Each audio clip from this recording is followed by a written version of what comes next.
We talked men's basketball at the beginning of the show, and it's women's basketball that's starting Pac-12 tournament play starting tomorrow. So here to break down how the women of Troy may fare and give his predictions is Aaron Slammer Siegel. Aaron, thank you for being here. Thank you for having me. Let's talk first round matchup tomorrow. You got an 8-9 matchup between USC and Cal. This could be a bit of a revenge matchup, so to speak, for USC as they did fall to Cal in their regular season matchup. Aaron, how do you see this game playing out? Yeah, USC did play Cal earlier in the season, and in that game, Panina Davidson off the bench really helped Cal. She got 17 points, 9 rebounds. Cal's bench scored more than double the amount of points as USC's bench. So in this game, the keys for USC to win are definitely the bench play and rebounding. Well, if they do that, as we hope, they will move on to the second round where they have a matchup with #1 Oregon State.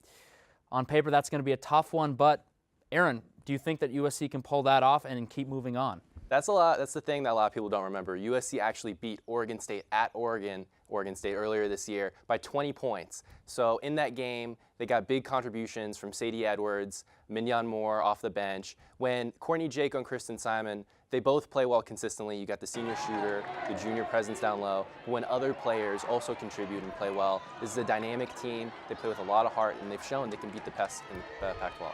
Well, they can beat anyone. We'll see how it plays out. You do look at a potential matchup with UCLA later on down the road if they can pull it off. But, Aaron, I got to ask, what's your overall prediction for this tournament? Yeah, obviously USC isn't favored in this tournament by any means, but as I said earlier, they play with a lot of heart. They've shown they can beat anyone, and I wouldn't be surprised if they catch fire, they surprise some people. Aaron, thank you as always for your analysis. Thank you. And real quick, I want to give a shout out to Steve Smith. Coach Smith coached Courtney Jaco and Kristen Simon at my high school. He's built an athletic powerhouse. He's helped college athletes across the country, but most importantly, he's one of the greatest people you'll ever meet. So, Coach, the Windward community is thinking of you and wishes you a speedy recovery. Mr. Siegel, it was a slam dunk as always.